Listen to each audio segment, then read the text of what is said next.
mais um teste. E mais uma vez o mundo entra em alerta. Até onde vai a ousadia do ditador Kim Jong-un? Qual é o real poder de fogo da Coreia do Norte? A gente trouxe aqui ao Fantástico a professora Sabrina Medeiros. Ela é especialista em relações internacionais com foco em defesa. Professora, para começar, a fazer uma pergunta bem objetiva. Se o ditador da Coreia do Norte, Kim Jong-un, quisesse atacar os seus vizinhos mais próximos, ele conseguiria? Talvez sim. E é por isso que no entorno estratégico da Coreia do Norte, as potências principais têm se preparado para isso. Os novos testes demonstram que esse alcance é cada vez maior. O mais recente foi esta semana. Kim Jong-un disparou um míssil que saiu das proximidades da capital, Pyongyang, sobrevoou a ilha de Hokkaido, no norte do Japão, e caiu 20 minutos depois do outro lado, no Pacífico. O risco é justamente porque esse teste demonstra que é possível fazer uma trajetória em direção norte de até 40 minutos. 40 minutos é mais ou menos o tempo que levaria para um míssil intercontinental de longo alcance decolar da Coreia do Norte e atingir Los Angeles, nos Estados Unidos. Tudo depende do alcance do míssil e do ângulo do lançamento.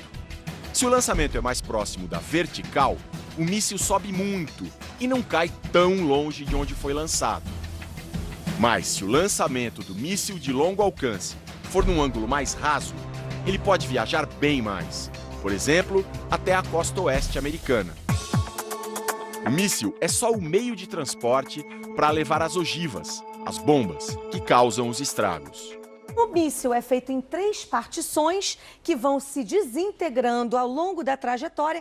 A última delas, que carrega a ogiva, é finalmente aquela que faz a reentrada na atmosfera e que atinja o alvo determinado. Quer dizer, quando estiver chegando no alvo, não é que está caindo esse foguetão inteiro, está caindo só a pontinha. Exatamente. Né? A dúvida é, eles já têm uma bomba pequena o suficiente para caber num míssil, para transformar esse míssil numa arma nuclear? A recente fotografia que o Kim Jong-un divulgou na imprensa internacional demonstrava que talvez sim.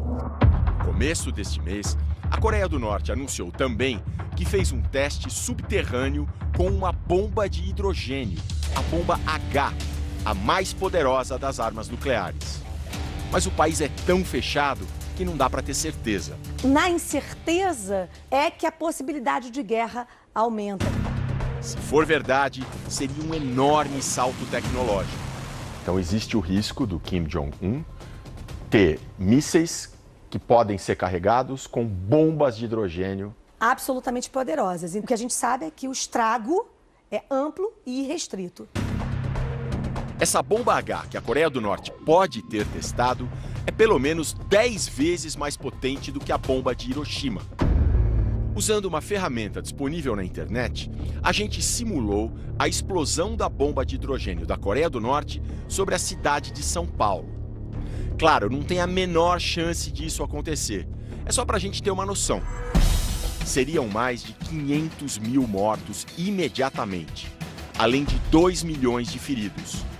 Num raio de 500 metros, uma bola de fogo, radiação altamente letal em um raio de 1 quilômetro.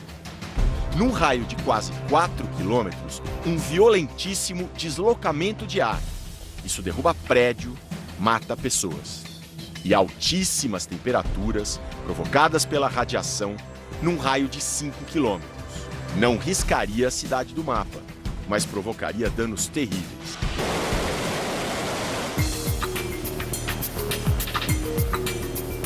As bombas atômicas são as armas mais letais do ditador Kim Jong-un, mas o arsenal dele ainda tem muito mais itens. Uma característica da Coreia do Norte é que é um país altamente militarizado. A gente está vendo armas químicas e armas biológicas. A Coreia do Norte pode atacar outros países com esse tipo de arma? Pode sim. É possível que eles também causem danos expressivos. Diante de todo esse poderio militar da Coreia do Norte, o que o mundo pode fazer? De Nova York, o repórter Jorge Pontual discute quais são as alternativas para lidar com a Coreia do Norte. Aqui na ONU, a comunidade internacional permanece unida para pressionar o regime comunista e obrigá-lo a recuar.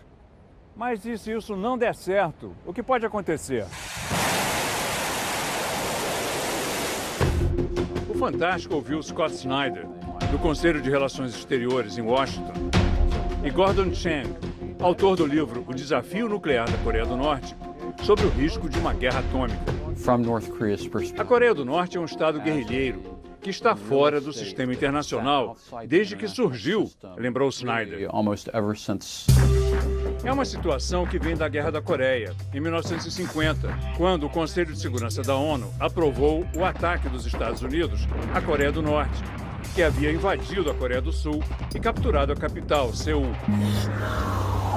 A guerra foi suspensa por uma trégua 3 anos depois. A Coreia do Norte ficou sob influência da então União Soviética e da China, e a Coreia do Sul ligada aos Estados Unidos. Nunca foi assinado um acordo de paz. Desde então, o regime norte-coreano mantém a população em mobilização permanente, sob o pretexto de que a guerra pode recomeçar a qualquer momento.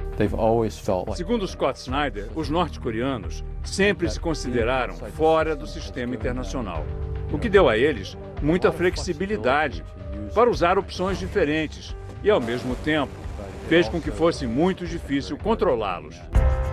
Gordon Chang acredita que a China, que na Guerra da Coreia lutou contra os americanos e continua a ser o aliado mais próximo da Coreia do Norte, está por trás do surpreendente arsenal de Kim Jong-un. A China fornece tecnologia e componentes para o programa de mísseis e armas nucleares do ditador, diz ele. Para o escritor, se os Estados Unidos impusessem sanções contra os bancos chineses por financiarem a Coreia do Norte, seria possível desarmar o regime de Kim Jong-un. Pequim tem o poder de influenciar as autoridades norte-coreanas contra Kim Jong-un, diz Chang. E aí, ele não conseguiria mais governar o país.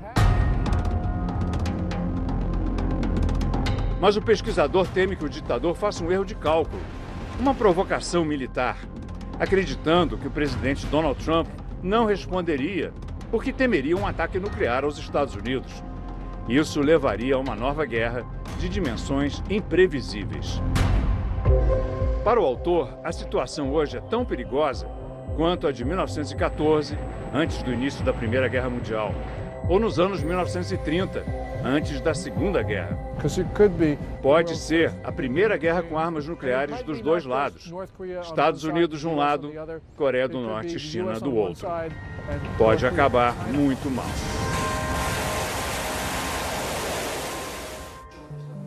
O presidente americano Donald Trump usou as redes sociais para fazer provocações a Kim Jong-un. A gente vai ao vivo a Nova York agora para falar com a repórter Sandra Coutinho. Oi, Sandra.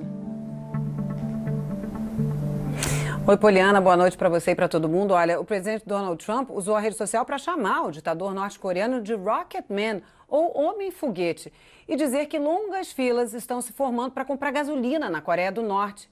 Bem feito, escreveu Trump. A última rodada de sanções contra o regime norte-coreano impõe uma redução de 30% nas importações de petróleo para o país comunista. Na terça-feira começam aqui em Nova York os debates da Assembleia Geral da ONU e o programa nuclear de Kim Jong-un deve dominar o encontro. Hoje, a embaixadora americana nas Nações Unidas, a Nikki Haley, disse que o Conselho de Segurança já esgotou todos os recursos para deter o ditador e que, se a diplomacia falhar, ela terá que encaminhar o assunto ao Pentágono, o comando militar aqui dos Estados Unidos. Sandra Coutinho, de Nova York, para o Fantástico.